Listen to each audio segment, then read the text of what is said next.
Hey everybody, today we're sitting down to try to answer this question: why don't young people want to work anymore? Have you heard of this? This isn't the first time you're hearing that question, right? There's something about this generation, blah blah blah. Maybe they're so entitled, maybe they're too lazy, maybe they just don't want to work, maybe they just want to stay home all their lives. So when you hear headlines like this, why this generation wants to stay at home during COVID, why they don't want to return to work, why nobody wants to get a job, what do you think about? Like, what is the reason behind people who are supposed to be the go-getters of society, the next doctors and lawyers and electricians, who don't want to work? Where is that coming from? When you read those headlines, when you hear that stuff on the news about less and less people, whatever it is, quitting their jobs easier, or less people going to university, dropping out at higher rates, what do you think about? Like, what leads people to do something like that? Well, let's walk through a couple of the most common answers. Well, number one answer, Daniel, people are lazy. People are lazy and they don't want to be handed things. People just want to stay at home. They want the government to send them money, and they don't want to contribute to society, and all they care about is themselves. They don't want to do hard work. They don't want to face any adversity. And they're lazy, entitled people. Some people, that's not my take, but some people might advocate or propose a perspective such as that. That is one way to view it. Here's another way to view it. Life has gotten a lot more expensive. The cost of a banana today is not what it was 20 years ago.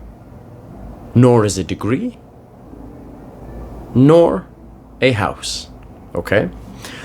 If this was 30 years ago, and I sit this young person down, I go, listen, Susan, listen, Timothy, listen, Alejandro, if you go to school, if you get in debt, I know it sounds weird, but if you get a loan from the bank or from the government, you go in debt, but then you get this degree, you can make enough money so you can pay off your loan and you can buy yourself a house and you can move out. In other words, sacrifice now, laugh later. Put in the hard work now, be able to reap what you sow later. Go to school, possibly get in debt because it's very expensive, finish school, get a job, and with said job, move out, go on vacation, be able to live a little, be able to live comfortably, okay? That makes sense, logically. Now, what happens when you tell this individual, hey, so-and-so, if you live in a place like New York, like LA, like San Francisco, like Vancouver, British Columbia, like Toronto, here's what's going to happen. You're going to go to school. You might be in debt. You're going to study for minimum 4 years, if not more. And then when you graduate, you're not able to move out and buy a house for yourself. Not only that, you won't be able to afford a townhouse. You probably won't be able to afford an apartment, a one-bedroom apartment on your own. Some of you will, and that's amazing, and that's so exciting, a one-bedroom apartment, maybe a little studio apartment. But for a lot of people, for my friends who are going to study sociology and gender studies or anthropology or indigenous studies, one of those things, your life isn't going to change much. Now go out there and make a difference. When we look at goal setting, and when we look at individuals who strive towards a goal, who make a trajectory, there's a couple of things involved. I know dopamine is the big catchy word, everyone's talking about it, but essentially it is involved in goal seeking. Here's what's also important to remember. It's this idea of delayed gratification. If I don't touch this $20 now, interest will build up my savings account and it'll be whatever, $21 in however many weeks or months. There's this kind of calculation we make on our brains, whether consciously or unconsciously, where we weigh the sacrifice that we make in relation to the consequence or the reward that we receive. For example, you find yourself in a loving relationship. Not only do you like him or her, but they are your best friend, and you love being in a relationship with them. You're out and about, you see someone who's very attractive, and they start hinting that they're interested in you. So then you take a step back and you go, well, Is being in a relationship with this person, with all of its good and all of its greats and all of its laughs and all of its love, outweigh the cons of not being able to sleep around if you're not in an open relationship? And folks, this is largely how we govern everything that we do in our lives. Should I have a piece of chocolate? Does the delicious pleasure of one piece of chocolate outweigh the negative sugar that it gives my body? For some it's yes, for some it's no. But we recognize this principle of gratification, delayed gratification, especially in the future, plays a role on our actions. If I go to the gym and I do 10 sit-ups, I will not have a six-pack. And I understand that I won't. That doesn't mean I won't go to the gym.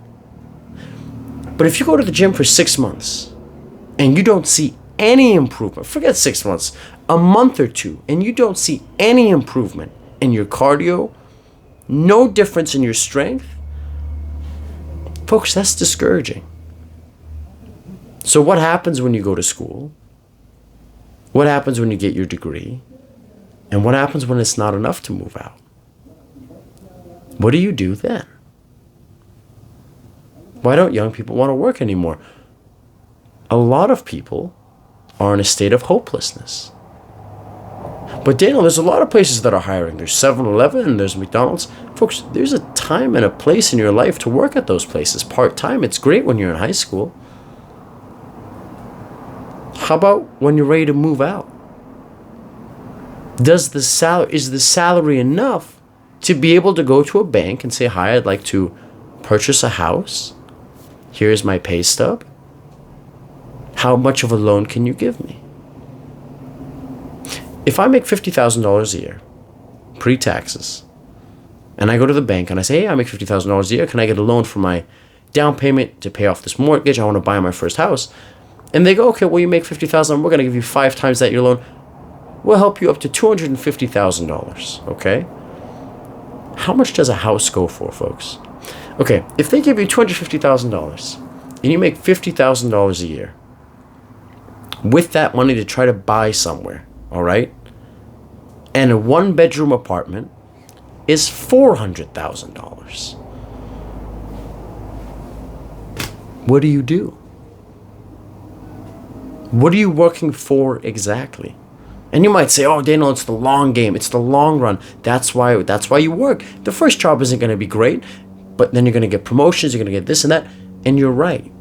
But the tricky thing becomes looking at salaries in relation to inflation and grocery costs, in relation to housing prices. Housing prices have skyrocketed in the last 20 to 30 years. Salaries have not. And because they haven't, I've personally spoken to people who said, I don't think I'll be able to purchase a house. Like ever. Like I've given up on this idea. I don't think it's possible. Apartment? Yeah. For rent? Absolutely. Apartment to own? Maybe, if I work hard. But unless I have a job of a lawyer or a doctor or some sort of businessman or electrical, like something up there, I probably won't be able to afford a house. So all of a sudden, when the reward is lessened at the very end, guess what happens to that degree? It becomes a little less valuable in the eyes of the people. Because look, to fail sucks. But to sacrifice and then to fail, that really sucks. Because now you feel like you're owed something. I deserve X amount of money. I deserve to live a certain sort of way. Oh, do you? Unfortunately in life, I've seen a lot of good people have bad things happen to them. I've seen a lot of bad people have good things happen to them. So you want to talk about deserve, I don't disagree. But it doesn't always work out like that. So why don't young people want to work anymore? Maybe they're too lazy. Maybe they feel hopeless. And they go, what's it all for? Why? Why should I work? To do what? I'm not going to be able to move out. I'm not going to be able to go on vacation. Maybe they have options now. I'll give you an example. Another idea could be, however many years ago, if your father was a carpenter, you were a carpenter. If your mother worked in a jewelry store, you were kind of propped up to work in the jewelry store. All of a sudden, options popped up left and right, and the son of a carpenter didn't have to be a carpenter anymore. The son of a lawyer didn't necessarily have to be a lawyer anymore. Now you have more options in terms of what you want to do, right? And then this conversation gets introduced of, look, it's not just about making money and just making enough to scrap by and to survive and to paying the bills, but it's, what do you enjoy doing? Like, what is something that you'll be morally okay with doing? For example, if you're a vegetarian, you might not want to work at like a butcher shop. Like, that might be morally wrong to you. And these are things that we can now take into consideration. And people might say, oh, these are first world problems. And there's definite merit behind this idea where if you're starving, loving your job is no longer the priority. It's paying the bills. But when that need is met, now you look further and you sit there and you go, well, look, I'm going to do this for how many hours a day, how many hours a week? Can I at least, even if loving your job is too far, can I at least not hate it? Like, I hate technology. Can I at least be talking to people? Or you know what? I'm not a people person, but I'm a technician. I love creating things. I love making things with my hands. Can I go into trades and just avoid talking to people? So all of a sudden, individuals now have more options. It's not like you're in one town. This is 40 years ago, and if you get fired from this town, from this your job, from this company in your town, who knows where else they'll hire you? Now, with social media, with things like LinkedIn and Instagram, you could get hired online. You have a much bigger idea of, oh, look, there's actually 5 other companies that aren't too far away from where I live. I could apply to all these places, and I don't even have to go to them. I could apply online. And these ones have better benefits, and this one pays more. So for the employees now, they have greater options, I would argue. Especially with this idea of being able to work remotely. So we can add on to one option might be they're too lazy. Another option might be they're hopeless. Another option is because they have so much opportunity, they are not forced to go down a path. So when they start doing something, they go, you know what? I can't imagine myself doing this for 40 years. I could to pay the bills, but this is not for me. You hear that sort of language because they have the opportunity to. And usually when people speak like that, their basic needs are met, meaning they're in a place financially where if they did quit their job, they wouldn't become homeless, at least not immediately, so they have time to find another job. All right? Here's another idea I want to propose for you. Maybe a reason why young people don't want to work anymore is because at some point they looked at their parents and they looked at people older than them and the things that they went through working wise, and they said, I'm not going to put up with this. Now again, they're in a privileged position because they don't have the financial need. It's a different time. Culturally, it's different. I'll give you a perfect example. And I did a lecture on this to one of my classes a few years ago. Way back when, if a young lady went to, there was no such, I don't know, what even was HR back in the day. If she went to her coworkers and said, hey, my boss is making derogatory, offensive comments towards me. He's saying things, he's making me feel uncomfortable. They're very inappropriate. What she would be told is, it is what it is. Don't be a snowflake. It's your fault you were wearing a skirt. If you don't want this job, quit. Someone else can come be a secretary. Oh, you want to make money and not have some guy make you feel uncomfortable? Wow, yeah. Wouldn't that be la la land? Yeah, Stacy. Zip it or beat it. Look, the best we can do is when the boss is in, we'll put you in another section. So you put the burden on the individual. Whereas now, we're in a place where that's not okay. We don't say, yeah, it's your fault because you wore a skirt at work. If your boss makes an inappropriate comment towards you, that's on him. Now, how is this relevant? Here's how. People were expected to do things that were definitely unethical. Like staying overtime without being paid for it. Like having to take work home over the weekends that they were not being paid for. Like having a certain role and responsibility and being given other responsibilities that were not on you. If you're whatever associate of your company and they start telling you to do tasks that, let's say, an assistant manager would do, you're still getting paid your associate wage to do his stuff, to do her assistant manager stuff. If you're doing their tasks, then you got to be making the money that they would make. Does that make sense? There's so many places that I don't know if they don't understand it or they do it on purpose, where they positively reinforce getting work done by giving you more work. So if you're a good employee at some places, if you get a lot of your work done, if you're speedy and you're great and you're conscious, they say, hey, congratulations, here's more work.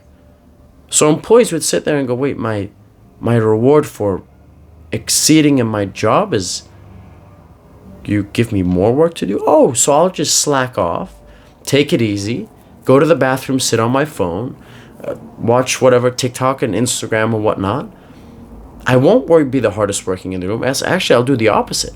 I'll cut as many quarters as I can because we're all making the same amount of money. Unless you're talking about commission and then actual rewards and bonuses, and that's a different story. But for a lot of companies, you could be the best front desk lady, you can be the worst front desk guy or lady. You're making the same amount of money. And when we do that, we don't incentivize people to be better or to do better. And in their minds, the more efficient thing is actually, what is the least amount of work I can put into this to get as much money as my fellow coworkers? Why should I work my butt off? For what?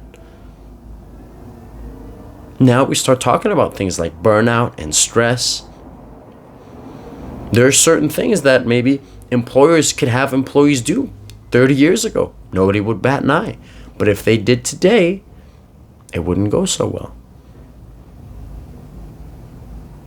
So now an employer can say, no, up yours. I'm not doing that. I've got 2 or 3 different options. I don't want to come work for you. Or you're not going to give me extended health insurance, but these guys are. Oh, you want me to work 10 hours, but blah, blah. I'm not going to get a break, and you're going to try to screw me over this way and that way, and you're going to give me this, and then I'm not going to get a promotion. No, I don't want to do this. I'm going to go somewhere else. Why? Because I can. Maybe working is hopeless. Why do I work? It's not going to be enough to catch up with inflation. Maybe I've got a lot of options. And when I have a lot of options, I have more leverage, meaning I don't depend on you. If my supervisor turns full dictator, I can jump ship. And maybe the employers got so used to driving their employees into burnout, where they put profit above the health of the people under them. And this is the first generation that's coming around and saying, no, enough is enough. My health is too important for me. You know, women are out here taking maternity leave to spend time with their kids. Maybe fathers want paternity leave. And there's a lot of companies, still old school, nope, we only give it to the women, not to the men. The men will go, okay, see ya. It's been a pleasure. Take care.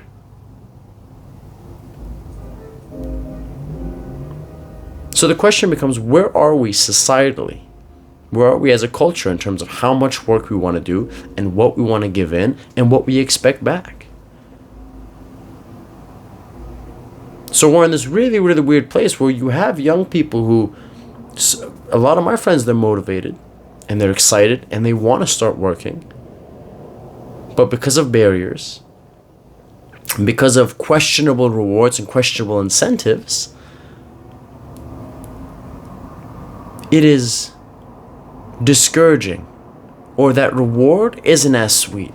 So when you're going up that hill, you're not breaking your back to go up. You're kind of like, well, I'm just doing it for the sake of doing it. Normally when I have these talks, I like to end it on a positive note. I like to give you some practical advice. I like to talk about a way we could turn this around. But folks, I got nothing for you. I just have hard truth, bitter, and reality. What are some of the reasons you could come up with? Why don't young people want to work anymore? And by the way, is that question even true? Do young people still want to work and maybe we're just looking at the ones who don't? Are we being biased? Am I being biased? If so, tell me why. Tell me why we're not highlighting the people who are working. And if we're not being biased, if this is a valid question, what are some other reasons why don't young people want to work? They don't want to make money? Young people, they want to stay home all their lives until they're 50 years old. They don't want to be able to afford to go on vacation. Interesting, okay. They're all lazy, all of them? We're not going to have any doctors anymore from now on? Okay, interesting. Well, good luck to us then. Yeah, I don't know why this one took such a weird tone. The other one's a lot more positive. But hey, Some days, you just gotta roll with it. Thanks for listening, everybody. Take it easy.